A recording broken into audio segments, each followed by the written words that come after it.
અવાજ અને ઘોંઘાટ વચ્ચે આસમાન જમીનનો તફાવત છે. બસ નવરાત્રિમાં આપણને સમજાતો નથી.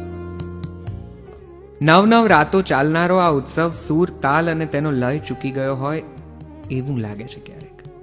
મોટા મોટા સ્પીકર્સ અને સાઉન્ડ સિસ્ટમ અને હાઈફાઈ આયોજનો વચ્ચે ગરબો જ બહુ નાનો થઈ ગયો હોય એવું લાગે છે. મૂળ હેતુ તો જાણે ભૂલાઈ જ ગયો છે અને એ વાતને જમાનો થઈ ગયો છે. સાજ શણગારનું ઘેલું લગાડતી છોકરીઓ ટ્રેન્ડ અને ટ્રેડિશનને એકબીજા સાથે ભેળવવાની લાયમાં બેમાંથી એકેય વસ્તુ સાચવી નથી શકતી.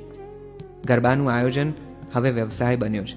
કેટલીય ઇવેન્ટ કંપનીઓના ઘર તરી જાય છે વર્ષના આ માત્ર એક આયોજનથી. ઝાક જમાળ અને તામઝામમાં પેલો મધુર સ્વર અને સુર તો યાદ આવતો નથી. મૂળભૂત ગરબા પણ હવે ગવાતા નથી.